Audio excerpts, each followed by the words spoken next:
I am Melissa. Thank you for stopping by my channel today. Today I am going to talk about concentration. And, oh, excuse me, forgot to introduce myself a little bit. For those of you who are new today, I am Melissa, and I am a grieving mother. I am. And I lost my two children 4 years ago, Noah, age 7, and Sophia, age 5. And it was a traumatic death, it was homicide, and it was a traumatic homicide. And so, my family and we are homicide survivors. It's a term I don't use very often, hardly very much at all, but I'm becoming more familiar with it in this 4th year of grief. And today is the first day of the new year, the first day of 2022. And I've never really been much of a New Year's celebrating type of a person. I've never really been, actually I haven't ever really been much the type to go out and party and hang out or up all night. We normally are the in-house. I am a homebody. That's who I am. I'm definitely a homebody, and I like to be at home, and I like to be inside my home, and our home is a safe place, and so we just normally hang out here, eat good food, play games. That's what we've done in the past, and buy like those fun little party horns and things like that for the kids to play with, and sparkling fun juices for them to drink, but as I've been thinking over this last year, the last couple days, I really noticed how much my concentration has really taken a hit in grief. And I noticed that, God gifts us with different gifts, and some of us have the gift of great concentration and focus. And they stay very focused on a task or responsibility until it's completed. And then there's some of us like me that not necessarily been gifted with concentration and focus. And it is an effort to remain focused. Oh my. And so, in grief, it has just exasperated that for me. And I just can't concentrate, and I have all these ideas of what I would like to do with my grief.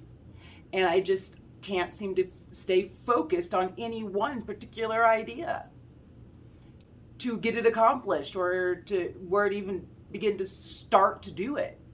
Whether it's writing a book, this YouTube video, or writing in my journal, or even laundry. Oh my goodness. I am famous for now starting the water in the washing machine and then walking away, going on to a whole nother task. And then it's like you hear the washing machine agitate. You hear the whole agitation, and I'm like, OMG, I forgot to put that clothes in.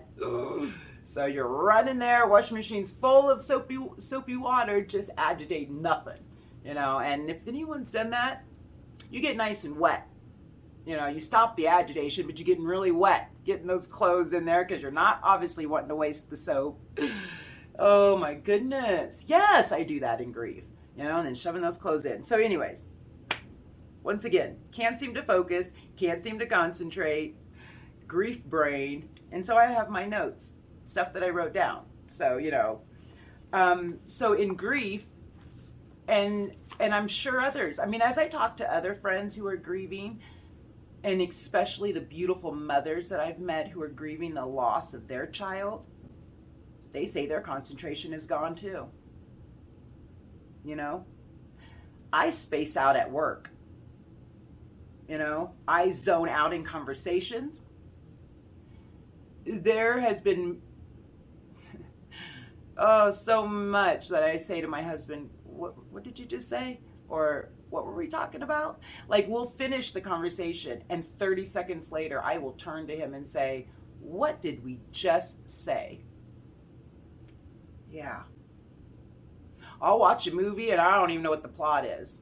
So I rarely watch a movie in grief. Like, I just can't. They're too long. I can't stay focused in them. And I seem to be edgy and irritable about everything in the plots. I don't know. And so, basically I feel like I've just been living in a fog ever since that night at the hospital, that The doctors came in to tell me that Noah and Sophia have died. So, yeah, so, I've been living in a fog ever since then. So it's probably no wonder I can't concentrate. You know, as I discussed and talked about before in my other videos, guys, grief takes up a large amount of mental and emotional space. It takes up a lot of that. Okay, it's exhausting and it consumes tremendous amounts of energy. It does. And so my ability to concentrate has taken a major hit. And from what I hear and read and see, this is natural and common, especially for the loss of your child. I will, like I said before, I zone out in the middle of conversations. Like I said, 1 minute I'm engaged in that conversation and the next minute I ain't at all. Nor can I even remember what we were talking about, And I definitely find myself staring off into space a lot. Doesn't matter where I'm at, whether at home, at work, even in the car. So some of that, it can be dangerous places for me to be zoning out at. Church, I zone at, It's like time passes unnoticed for me. Can anyone else relate to that? Does time pass unnoticed for you? It's as if my system is saying, I'm officially overloaded. I'm shutting down now to prevent total meltdown. Yeah, that's basically what it's like saying for me. Because total meltdown probably looks like in a straitjacket in a mental health hospital in a padded room. It's like a car running on fumes. I try to do life on a lot less than I had before. Yeah. And then this definitely only adds to my frustration and exhaustion because I tend to be a little bit of a, I don't know if perfectionist maybe, but I just want to do things well. I want to do a good job with it. I do want to put my best effort forward. And so my concentration has taken a major beating now in grief. My focus seems to be almost half non-existence. So then that just adds to my frustration and makes me even more exhausted. Sometimes I will be exhausted thinking about the thing I didn't get done will exhaust me. Yeah. My attention span is reduced to seconds. Which is why I can't really watch movies and stuff. Like my attention span is just not there much anymore, friends. It's just not. Focusing becomes a task. It's like a gigantic task, a gigantic, like Hercules-sized task. It does. Work, relationships, hobbies, service, they all suffer in grief. They all suffer in grief. The loss of Noah and Sophia, it takes up enormous space in my life, as it should. As it should. As it should. The loss of my children takes up enormous space in my life. Spurts of focus, that's what's probably doable for me. And that may be what's doable for you too in grief. Just spurts of the focus. I want to stay consistent with YouTube. I want to stay consistent in my work and in my service to the Lord, and consistent in my love and my relationships. And I've been discovering in grief that my consistency is taking a beating as well. It's very difficult to stay consistent, So, I guess this intense, productive concentration, however, that's just probably going to be freaking unrealistic for me for a long while. It definitely has been for the last 4 years, been unrealistic for me. So it might be unrealistic for you too. You know, this intense, productive concentration that we were capable of prior to grief. Excuse me, friends. This can't concentrate or focus struggle, the grief experts say it's not permanent, but I wonder. They say it's temporary. They'll say there'll be parts of our concentration and our focus that will return. I can see that starting to in these last several months, especially for me to start a YouTube channel and stay consistent and focusing on what I've been experiencing, taking things out of my journals and trying to put them into other words to express what I've been feeling and going through, but it's frustrating, and I just don't know if it's permanent. I don't know how temporary none of these are, you guys. I just know it's natural and common in grief, especially the loss of a child. This is natural, So for those of you who are not grieving, this is natural that we can't concentrate and focus. Okay? It really is. It is. And we need grace from you. We need mercy from you. And the fact that we lack concentration and we lack focus because our minds are just broken. Okay? I can't focus and concentrate. And why should I be surprised about that? Really, when I think about that, why should I be surprised that I can't concentrate or focus? My heart is missing Noah and Sophia. My mind is missing them. My heart is missing my mother and my dad.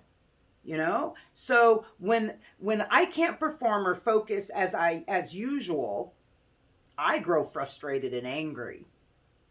And so that's just been kind of like this circle for the last 4 years for me. I get frustrated with myself. I can get angry at myself and even frustrated and angry at others, even my own husband, when he's not performing or focusing as he used to. But he's in grief now too. So are our teenagers. So are my siblings. So is every person who knew our Noah and Sophia, who loved them, who was in an intimate relationship with them. Yeah. It's hard, friends. It is so difficult. I can see also, death can tear families apart, tear marriages apart, tear families apart. Our hearts are so shattered, minds broken, cognitive ability just gone, handicapped. They are.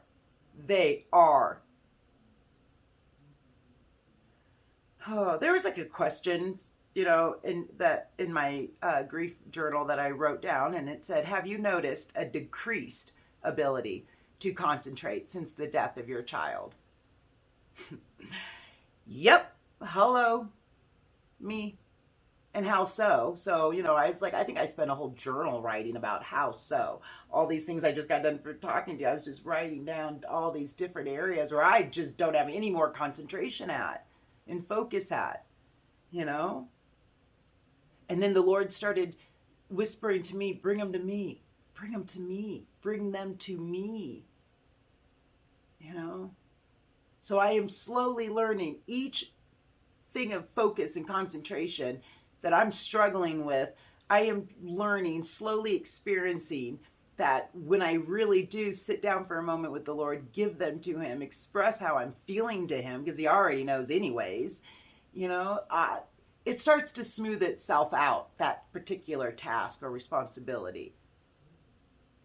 And he knows just what I need. It's usually another helping hand, another human, beautiful helping hand, a friend, a girl, a dude, any of it, whether the help of a friend, the help of my husband, Um, I heard the Lord say to me so sweetly this last week as I was struggling with focusing on a lot. I had so much going on this week and one too many tasks to be done and not enough hours in the day. Not to mention I physically was not been feeling well since like December 22nd, really. You know, I just heard him say, be kind to yourself. Be kind to yourself. So that is my message to you. I want to pass that same message I heard from heaven. Be kind to yourself. You know, reduced concentration and focus, this is natural and this is common for grieving parents. It is. And we've got to learn to accept ourselves with this new handicap, you know, trusting that it is temporary, trusting that the Lord is healing our mind. The Lord is with the brokenhearted, and He will help us in the areas that we need to concentrate and focus. And maybe, here's a news flash for myself, maybe some of those areas I'm so busily thinking I need to be focused in, maybe I don't need to be focused in at all. You know, maybe I'm concentrating sometimes in the wrong areas, which is why I get frustrated and angry. I don't know. I don't know, friends. I'm just sharing with you. Just sharing with you what I'm living, what I'm experiencing, what I'm thinking, you know. I also heard the Holy Spirit say to me, Melissa, downgrade your expectations. You know, I put too many on myself. It's like I sense the Lord standing so near saying, I didn't give those to you, beloved. I didn't give you those expectations. Yeah. Life and work are not business as usual. No matter what anyone else says or implies to you, life and work is not business as usual. You're simply not there. I'm simply not all there. I'm just simply not all there. You know, I can't be. You can't be. I'm grieving. You're grieving. So how can we be all there? So I'm so tired and weary of communities and societies and family and friends expecting things of us. And so then we're taking, I know I'm taking their expectations and putting them on myself. And the Lord's saying to me, I didn't give you those. I didn't give you those, Melissa. Adjust your expectations of yourself accordingly. And quit looking at what everybody else is doing. You know, quit looking at the success of everybody else's books and channels and so on, and just stop. You know, just follow the Lord. Just share with what He puts on my heart to share. Yeah.